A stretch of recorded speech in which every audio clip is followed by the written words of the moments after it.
here.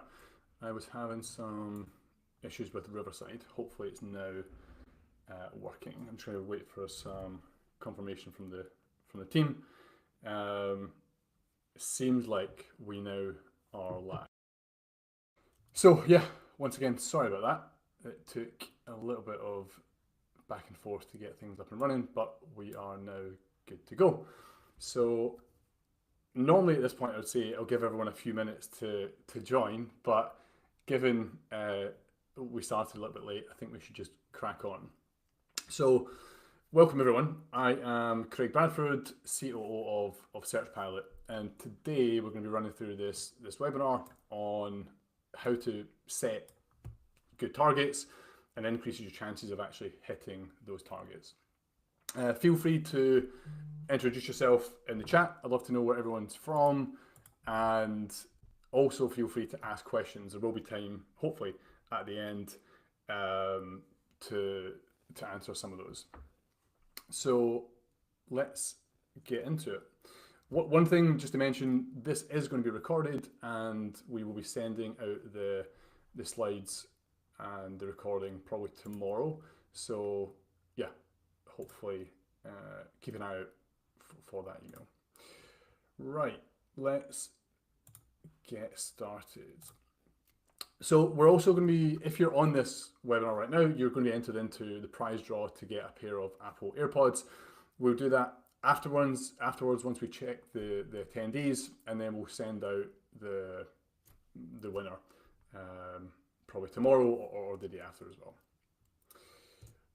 Okay, so this webinar was actually inspired by a recent story that happened a couple of weeks ago, but actually it's one that I have had many times, which is I chat to an in-house SEO team, ask them how things are going, and they say, not too good actually. We're down 30% year-over-year traffic.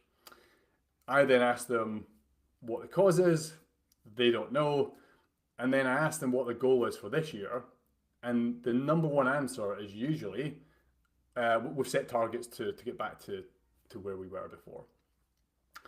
And while I admire that drive and determination, sadly, it's not realistic, right? If you have had a 30% decrease in traffic, not only do you have to get back that 30%, you actually need to grow more than 30% to get back to where you were. If you've had a 30% drop in traffic, you actually need a 43% increase in traffic just to get back to where you were. And so sadly, this is a lot of times the default response people have when the traffic is going down. And while it's understandable, it's not realistic. And so that's what we are here to talk about today. It is balancing this challenge of ambition with realism. How do you set targets which are both motivational, but also grounded in reality? So we're going to cover this in 4 sections. We're going to start off by talking a little bit about benchmarking, how you do that. We're then going to talk about picking targets. We'll move on to tracking against your goals, and then we hopefully will have time at the end for Q&A. The invite, by the way, I should say, says we're going to run about an hour. I highly doubt that. I think it's probably going to be more like 35, 40 minutes. So it's definitely worth your while to stay to the end to be entered into the chance of getting those AirPods. Okay, let's get into it. So benchmarking, how do you do it? There are 3 areas that I recommend people start with. Firstly is your own analytics. You also want to check the macro environment, and then you want to look at comparisons and competitors as well. And we're going to touch on each of these right now.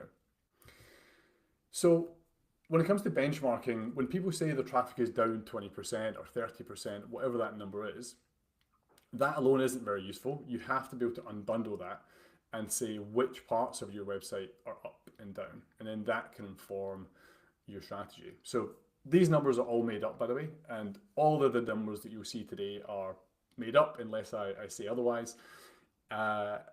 You see at the top here, this site is down 20%, but within that I've broken out all the various categories, right? So the shoes section, for instance, is actually up 16%, but the beauty section is down 10%. And so that's that's really step one. You have to unbundle that 20% and find out where are the areas of the website that you need to defend, and just keep doing what you're doing there. Make sure that you don't roll out anything that accidentally hurts your traffic. And then the other areas where you're struggling, like beauty or the men's section, you're going to have a different approach to growing that traffic and try to recover some of the loss. But you need to look at it on as a granular level as you possibly can. The second thing that's worth mentioning is the macro environment. I saw this post a couple of weeks ago from Eric, who showed that the B2B review space right now is really struggling. Sites like G2 and Capterra are down sometimes 80, 90% in organic traffic. And if you're in a market like that, it's really important that you recognize it, because as much as you might have determination and you want to get back that traffic, it's not realistic to say, well, we're going to get back 80% or 90% traffic in a year. And it's definitely worthwhile knowing what macro and external factors could be impacting your success. It's not just how hard you're trying. It's good to know whether it's a you problem or whether it's a bigger problem than that. So that's definitely worth checking before you set off to set any goals. And then the last area is comparisons and competitors. So one of the things that can be really challenging is to look at the rest of the market and understand where you sit within that space, and understand what chance you have to recover some of that traffic. Take, for instance, Macy's as an example. They sell lots and lots of different products across lots and lots of different categories. So who would you say are Macy's competitors? Well, it really depends, because if you use tools like Ahrefs or Moz, they will give you an answer like this, where they'll say companies like Ralph Lauren or Coach or Nordstrom and H&M, lots and lots of different brands. But what you quickly realize is within that, there are many different ways that you can sort of categorize your competitors. You could look at, for instance, location. Are these online only brands, or do they do online and offline? Someone like Macy's and Nordstrom do both, whereas ASOS only do online. You could look at the brand. Is this a single brand company like Ralph Lauren, Coach, Crocs, or is it a company like Macy's, Nordstrom, and ASOS who sell lots and lots of different brands? And then lastly, you've got the competition type.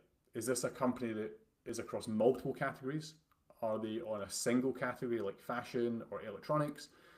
Or are they even more specialized, and are they a niche specialist like Crocs, who not only do they only specialize in fashion, but they actually only specialize in shoes?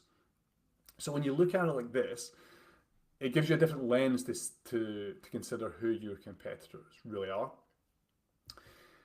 And this is just another way of visualizing that. If you were to look at each of your verticals, you'll notice some trends.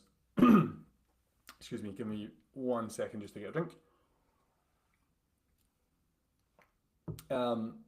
So if we look at beauty, there are companies in there like Chanel, Clinique, Sephora, and Nordstrom.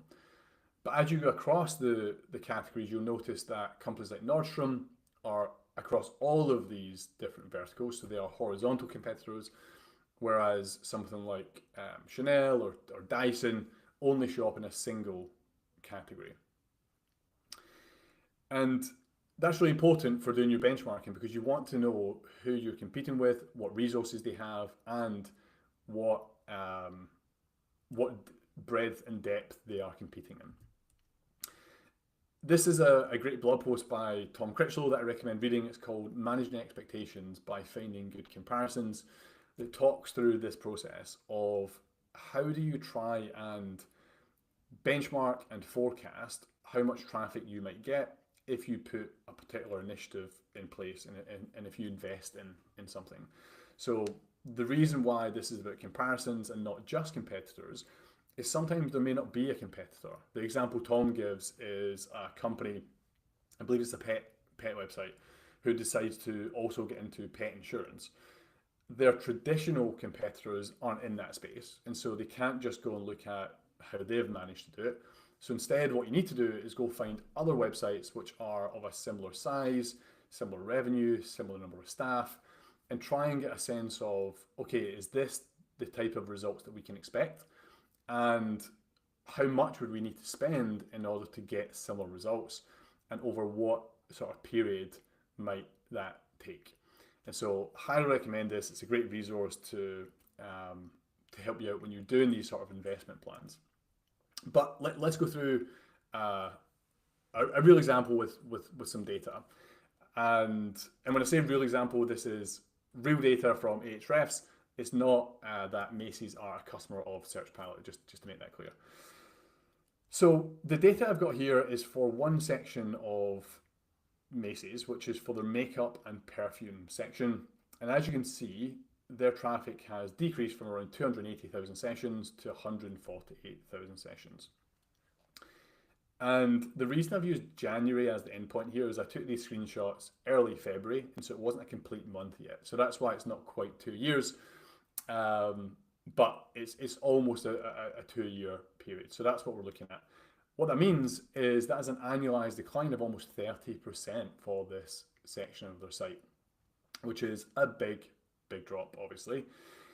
If we compare that to how other more vertical specialists are getting on, if we look at someone like Clinique over the same time period, their traffic has actually increased significantly. This is an annualized increase of almost 40% year over year.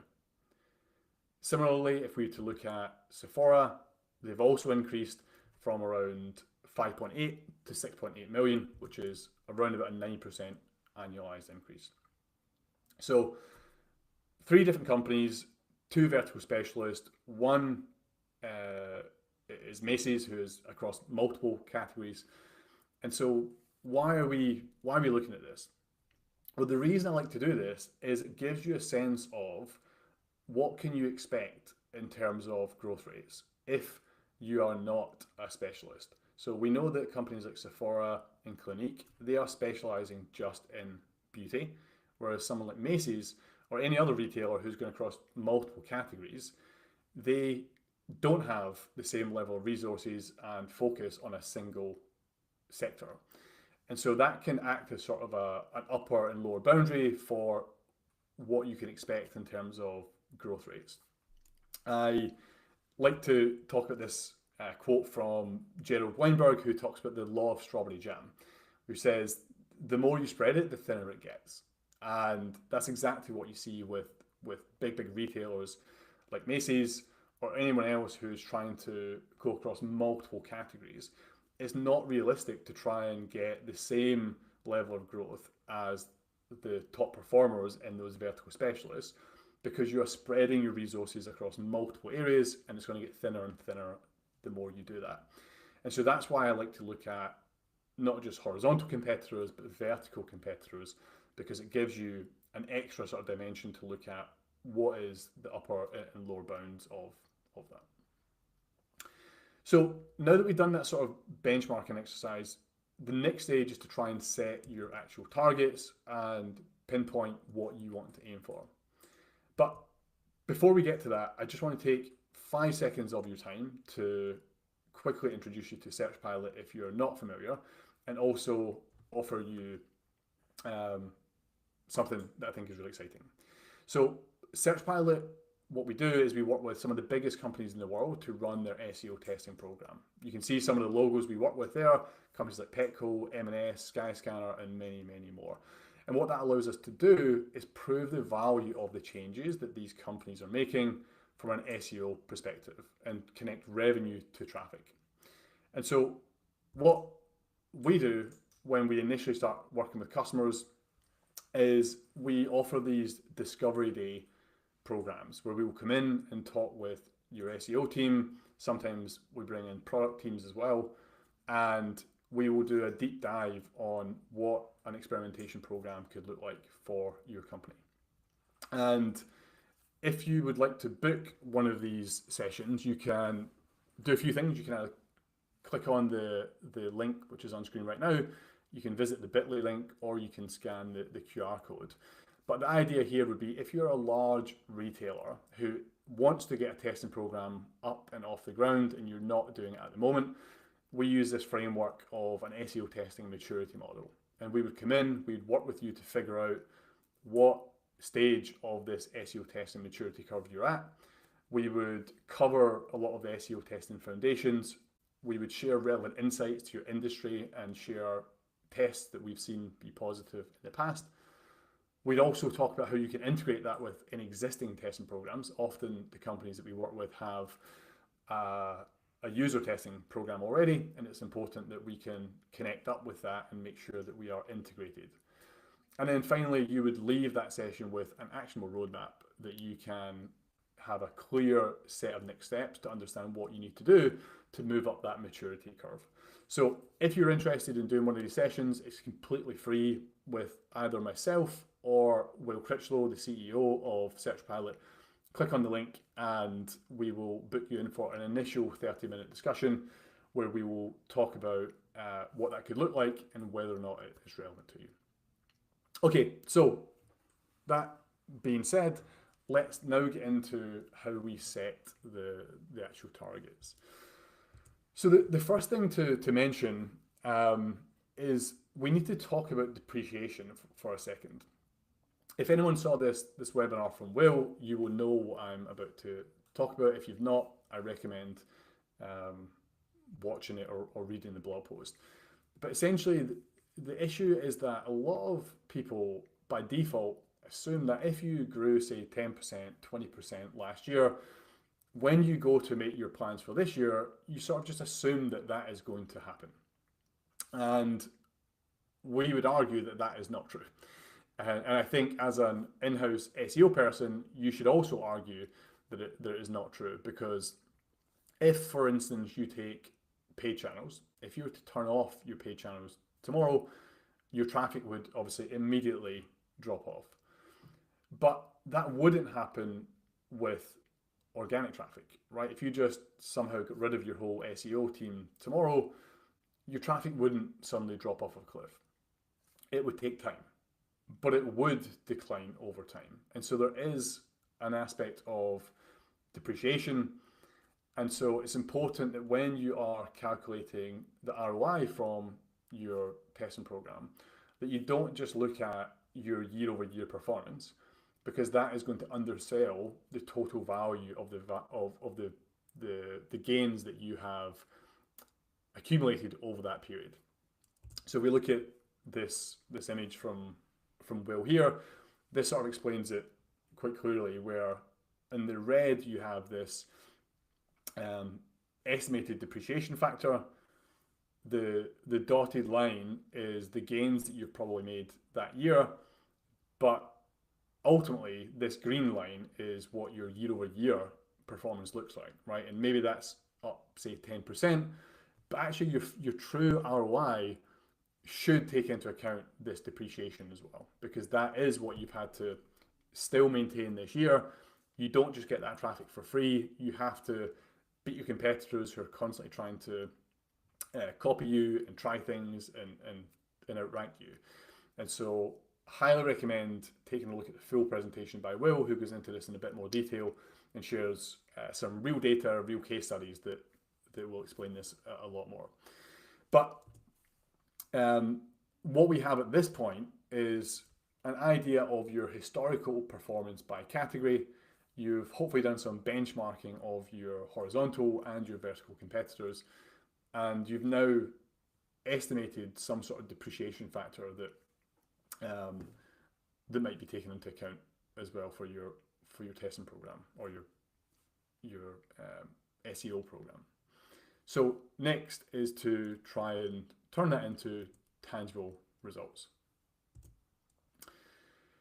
So this is where the framework of C90, C60, and C10 comes into play.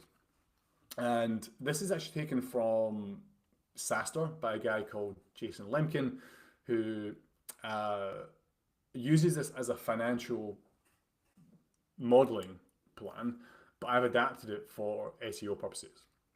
And I really love it because it allows you to set both stretch targets while also being realistic at the same time. So let me just explain what it is. So the C stands for confidence, and then the number is how confident you are you're going to hit that plan. So the C60 plan is the plan that you are 60% sure you are going to hit in the next year. And the reason I love this is the way that you calculate this is by looking at your last 4 months year over year growth rate. And then you take the average of that and just assume that that's going to be the growth rate for the rest of the year. Now, admittedly, this is a fairly blunt methodology, but I have done far more complicated versions of this, and I prefer this version. The main reason being is it tends to be more realistic. If you ask someone what their targets are going to be, they tend to overestimate what they can do, whereas this forces you to look at reality and say, well, for the last 4 months, we've been decreasing the traffic. Let's assume that's going to happen unless we do something to really change that. And so you use the last 4 months year over year data. This then becomes your sort of default plan that you're going to track against and try to beat.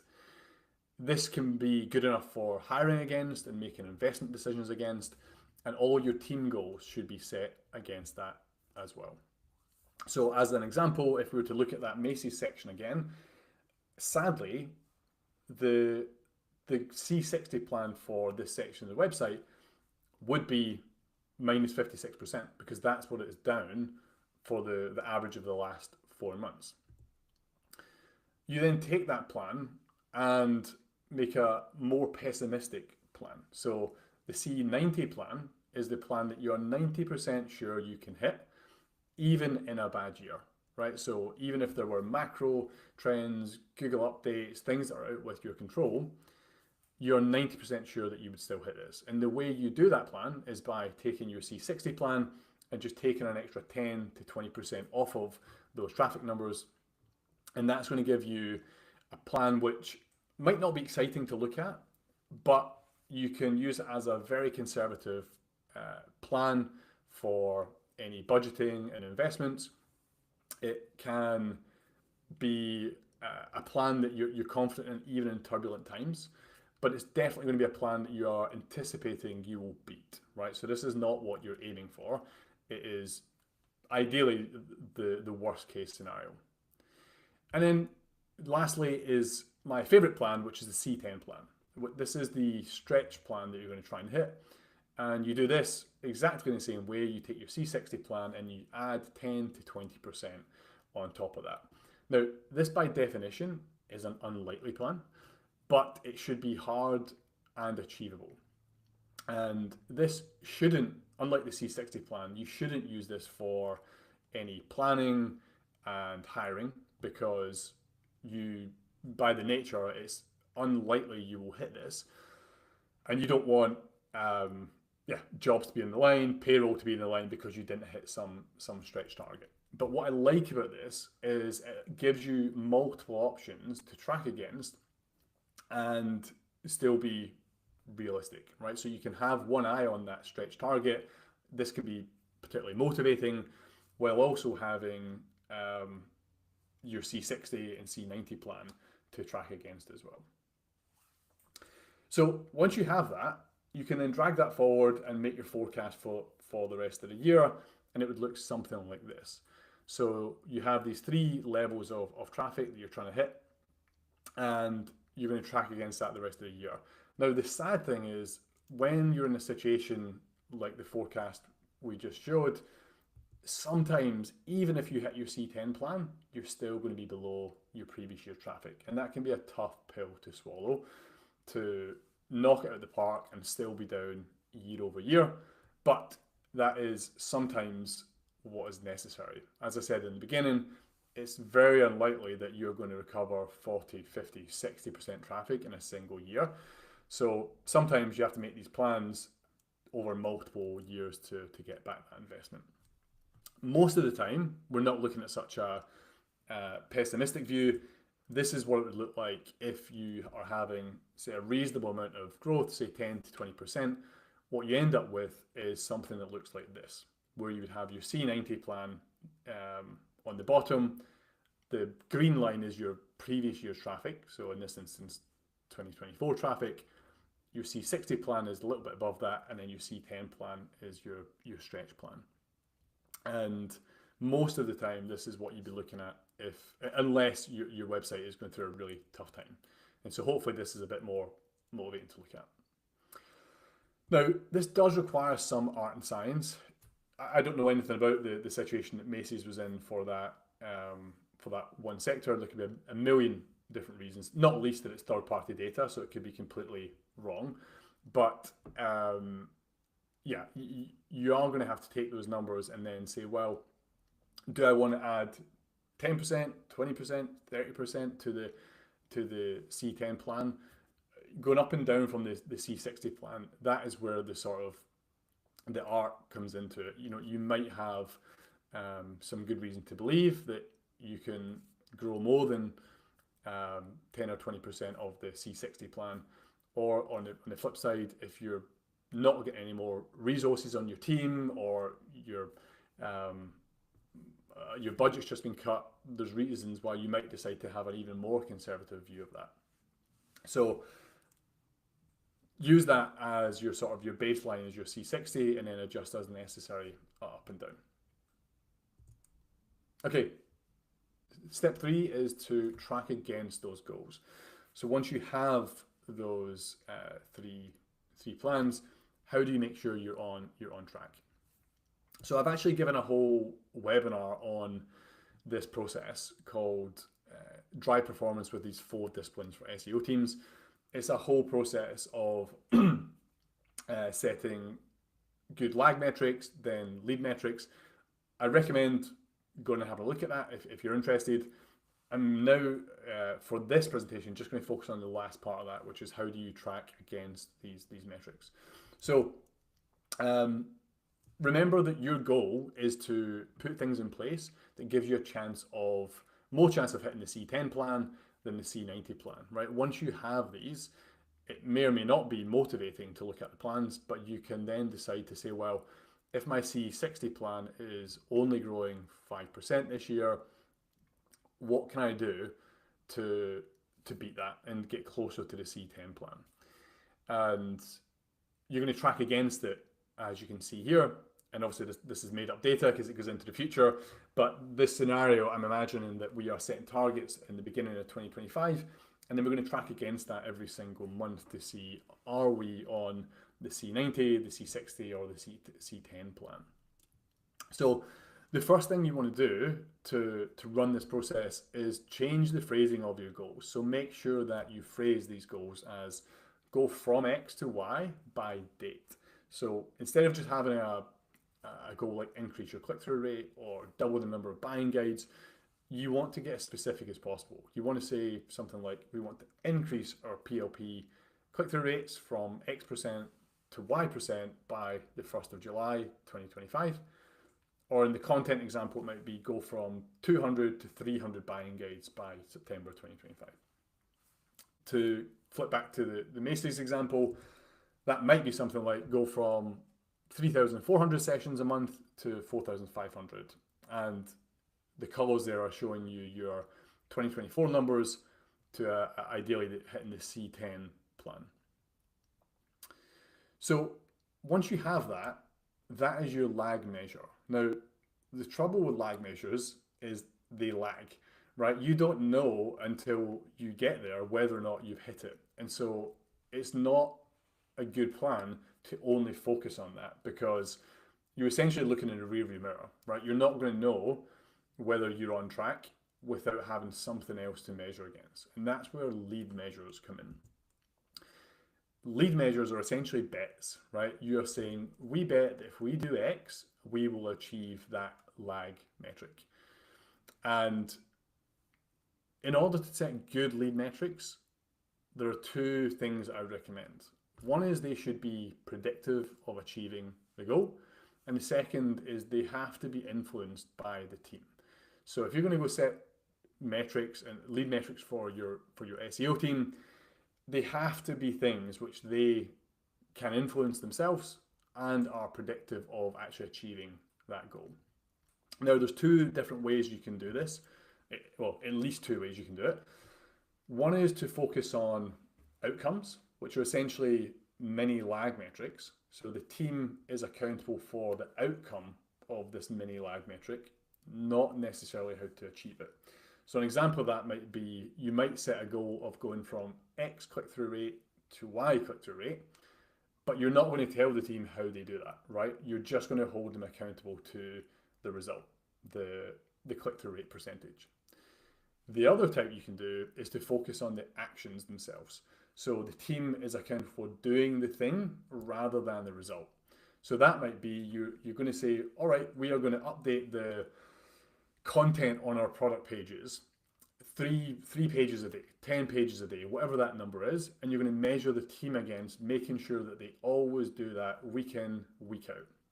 And if that isn't successful, then you change the action, right? You try something else. But the whole point is you're going to track against the action, not the outcome. When you're setting this program up, typically timelines of 3 to 6 months work best, because as I said, on day one, you're not going to be able to hit your numbers because you've not even done the activities that you want to do yet. Those are going to take time to actually influence it. So although I actually showed in the example, month 1, month 2 already having the target set as C60, in real terms, you wouldn't actually set a plan like that because it's going to take you time to get up and running and then see the impact of that on your lag measure. So you have two options. You can either just acknowledge that and communicate it internally that although you're starting the level at that, you're not really expecting to hit it. Or you can actually just lower that and have sort of a phased approach into those targets and start off at a lower level. It's completely up to you. So once you have that, you can then start to piece all of this together. So you have, for instance, a target like this one. You want to go from 20% year-over-year decline to break even by the end of 2025. You're then going to set to lead metrics. I've just made up 2 examples here. It might be something like refreshing your buying guide, 50 buying guides by 1st of September. So that is an outcome focused one. And the second one would be to launch 5 buying guide SEO tests every single month. And that is more of an action-based lead metric. So purple one is the lag, pink ones are the lead metrics. And we've made sure to sort of go through this mini checklist of, it's phrased as going from X to Y by date. We're confident that these lead metrics can be influenced by the team, right? The team can edit the content, they can publish the content, and they are predictive of success. Now, there will always be an element of a bet here, like we're taking a chance that these are predictive of success of the lag metric. However, as I mentioned earlier, if that turns out not to be true, if you're tracking against your lead metrics and you're not seeing the lag move at all, it may be time to change your lead metrics and try again. And then you're going to measure that week by week and month by month. So these are, as I said, just 2 made up examples. On the left, we have buying guides that are being updated. And again, this goes into the end of 2025. So this is a made up example. But in this example, this retailer manages to sort of maintain the target initially, falls a little bit behind, then it catches up again, and so on. On the experiment side, they have a goal of launching 5 SEO tests every single month, and they've consistently hit that so far. Every single month, they've launched five tests. You're then going to monitor your lag metric and see if that is working. So this is the chart from earlier on, and we can see that month 1, month 2, we're somewhere between the previous year's traffic and the C60 plan, and then eventually by April, it's getting up between C60 and C10. So that's shown great progress, and that would be a leading indicator that the lead metrics are actually working and they are predictive of success in the lag metric. If, as I said, if that wasn't true, if this wasn't been impacted by 2-3 months in, you would probably want to start looking at a different hypothesis to figure out, are these lead metrics really predictive of moving the lag metric? And so then you can just put this all together. And so for marketing managers, marketing directors, this is all you need to look at. You need to look at the lead metrics. Are we doing the things that we said we're going to do? Are we executing on that plan? And is that having the intended effect on the lag metric? And you review this week by week, month by month, and track against it. And if you do that well, this really is all you need to focus on your program and to know whether or not it's working. So to summarize, we have the benchmarking step in the beginning, where you're going to look at your primary data and check how you're doing in those individual categories. You're going to look at your horizontal and vertical competitors and make sure you are looking at appropriate comparisons and appropriate competitors. You're going to take that data and set up your targets using the C60, C90 and C10 process. And then you're going to piece all that together and make sure you're tracking against your lead metrics to make sure that you can influence the lag metric. So that's pretty much it. We're going to go to questions in a second, but before I do that, I just want to remind you of this offer. If you want to put that in, click any of the links here or follow up with me afterwards, and we can set up a quick call. And yeah, like I said, this is if nothing else, you'll get a ton of value from this process, because myself or Will will come in and run through a bunch of actionable things that you can do to get your testing program up and running and sort of benchmark where you are against that maturity curve. So that is it. We have time for questions now.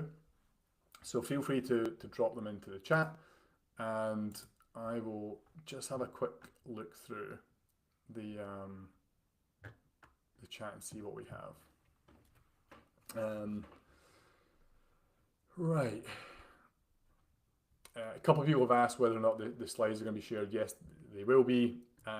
Tomorrow we'll be sending out that the recording.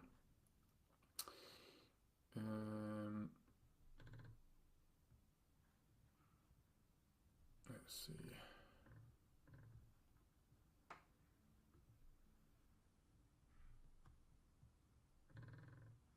So someone asked, how would you take seasonality into account for this plan if you're only using 4 months? Do you pick your best or your worst performing 4 months over that period? Great question. The answer is you pick the last 4. And so I did mention that there is a bit of art and science to this. The reason we say that is it tends to be more realistic. There may be reasons that you have big dips that you're aware of. I don't particularly think the one that I shared was, December was even in that for Macy's, right? So there was a Christmas period there. However, it really forces you to stare it in the face and say, is there a reason that I'm going to beat that? Or is that a more realistic trend of where we're going? So you can adjust it, but I would strongly recommend that you don't, unless you really have a good reason to pick a different period. But you then just start getting into, cherry picking. Seasonality should be taken into account to a certain extent, because you're picking, you're looking at that year over year period. But yeah, I would recommend you stick with the 4 months. Someone has asked, how do you manage to get leadership to buy in to invest more in SEO?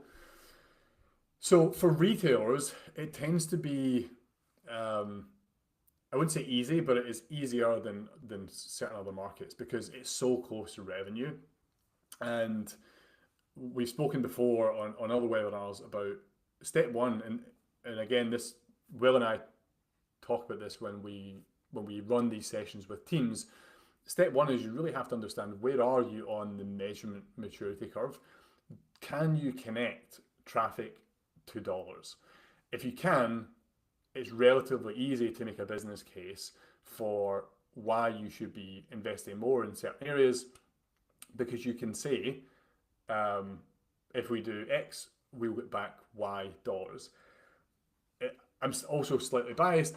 Obviously, SearchPilot makes this even easier because we run experiments and we can put a dollar amount with 95% significance next to a change, right? We can run an experiment and say, we've done this, we know that it's going to increase traffic by between 10 to 15%.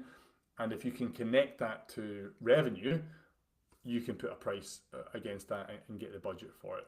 So obviously not everyone has a testing program like SearchPilot, but in retail, it tends to be a bit easier if you are far along that maturity curve.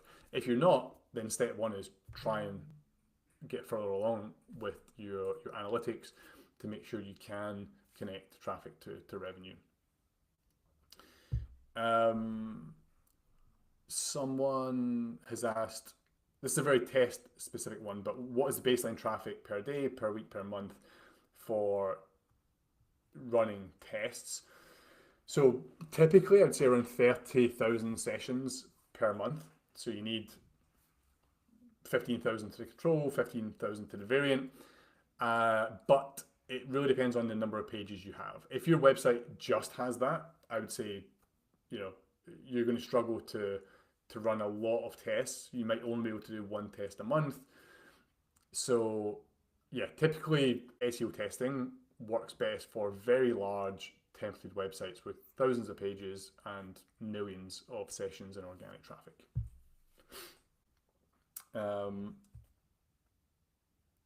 Any other ones? Let's just have a look.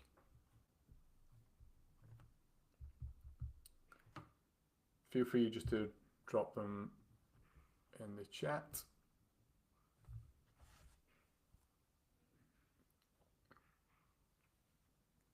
Someone has messaged asking, how do you select good lead metrics? So it is a bit of a leap of faith. You need to, other than those two things that I mentioned, like predictive of moving the lag metric and making sure that it is in the control of the team. There is no perfect answer. I think the slightly longer version is to make sure you iterate quickly, right? So pick lead measures. You're never going to get it perfect. You are placing educated bets, but then if you're tracking that lead metric week by week, and I do recommend tracking lead metrics by week, not by month, then hopefully you're going to quickly see whether or not it's having intended effect. So yeah, that's my recommendation there. Someone else has asked, how do you integrate your SEO testing with user testing? And the short answer is you have to work with your product teams. So most retail companies have a user testing team already in place using something like Unoptimizely, Adobe Target, etc. Those tools all just measure the impact on users. They don't tell you the impact on SEO.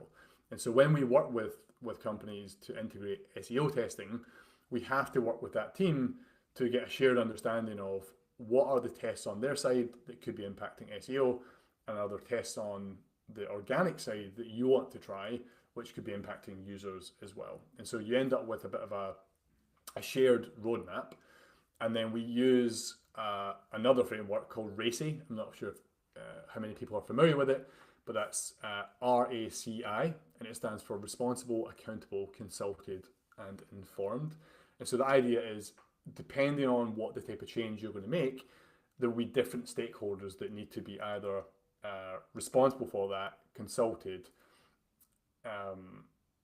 responsible, accountable, consulted, or informed. So an example might be, you might decide amongst the two teams that anything which is just metadata, because that is not visible to users, the SEO team can run those tests on their own without sign-off from product teams.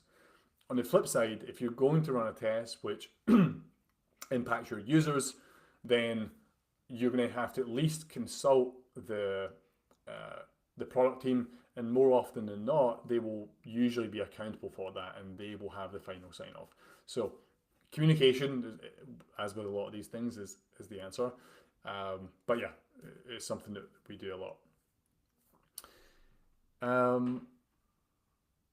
I think that's it. I'm not sure we have any other test questions or anything on target. So I think we can wrap up at that. If you have any follow-up questions, feel free to drop me a line on craig.bradford@searchpilot.com, and I'll be happy to answer them. And yeah, like I said, you'll all get the recording some point tomorrow. Thank you all for attending, and apologies once again for the late start. Hopefully you all found it useful. Thanks everyone, and enjoy the rest of your day.